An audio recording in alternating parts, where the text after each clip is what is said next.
خلاصہ جنگی یرمک ایمان، قیادت اور قربانی کی روشن علامت۔ جنگی یرمک اسلام کی ان عظیم ترین فتوحات میں سے ہے جس نے روم کی مضبوط و طاقتور سلطنت کو گھٹنے ٹیکنے پر مجبور کر دیا۔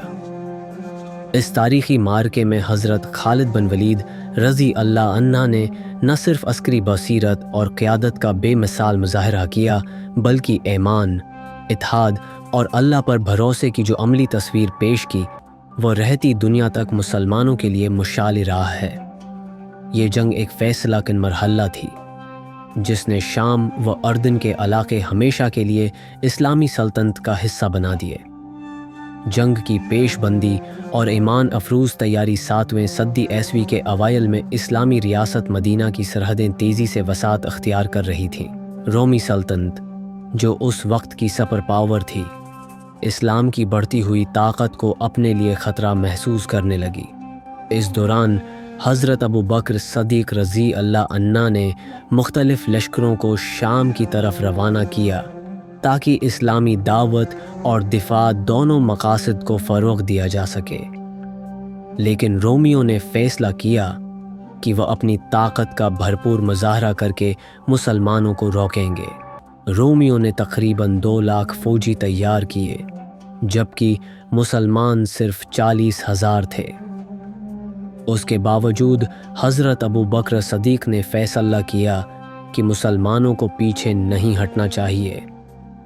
انہوں نے حضرت خالد بن ولید کو بطور سپہ سالار مقرر کیا اور فرمایا، اے خالد، تو اللہ کی تلوار ہے، اللہ تجھے کفار پر کامیاب کرے گا۔ حضرت خالد اپنے چند ہزار سپاہیوں کے ساتھ عراق سے شام کی طرف روانہ ہوئے۔ انہوں نے تیز رفتار مارچ کیا اور کئی چھوٹی رکاوٹیں عبور کر کے یرمک کے میدان میں پہنچے جہاں باقی مسلم افواج پہلے ہی سے رومیوں کے خلاف صف بندی کر رہی تھیں۔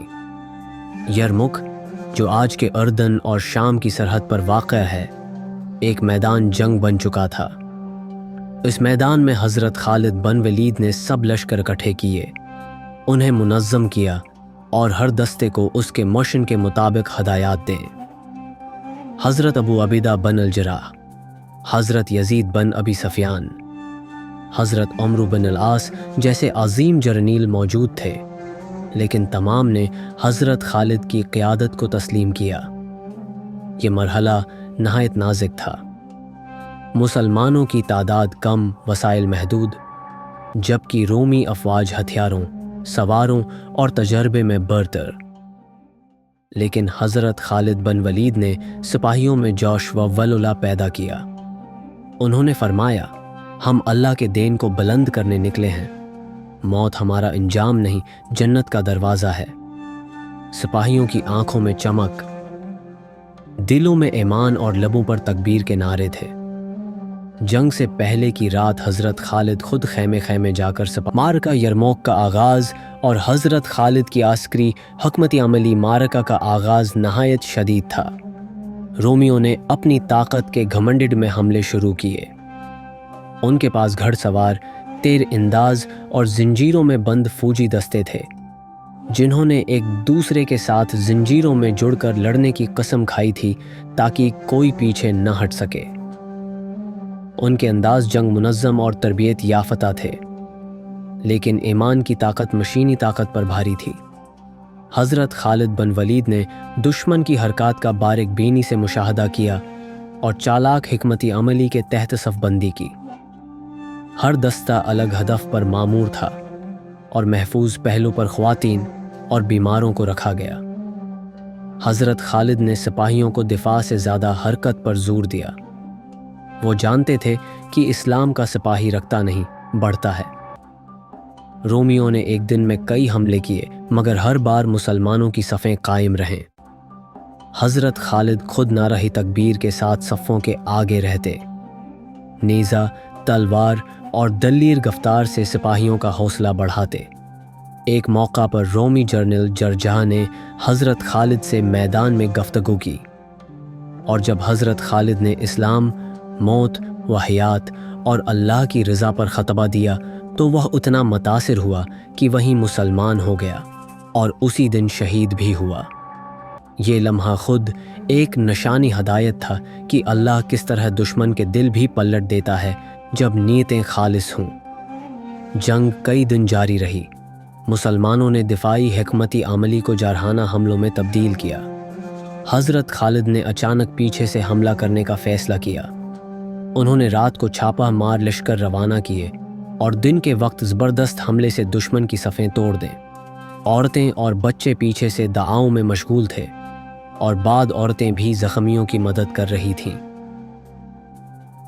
فیصلہ کن لمحہ فتح یرموک اور اسلام کی سربلندی آخری دن حضرت خالد بن ولید نے پوری قوت کے ساتھ حملہ کرنے کا حکم دیا۔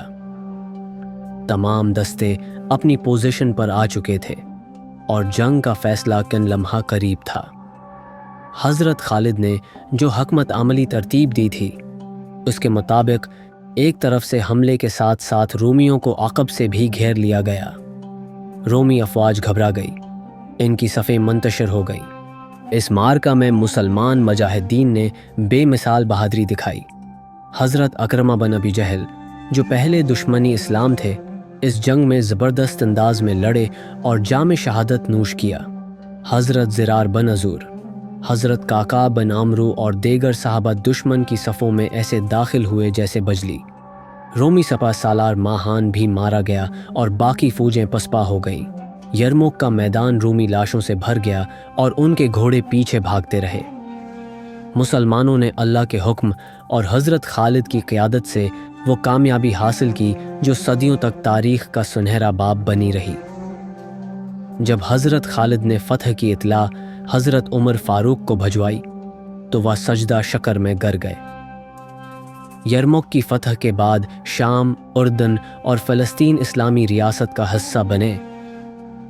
حضرت خالد بن ولید نے کبھی بھی اس فتح کو اپنی ذات کی فتح نہ کہا بلکہ فرمایا، یہ رب کی نصرت ہے، ہم صرف اس کے بندے ہیں۔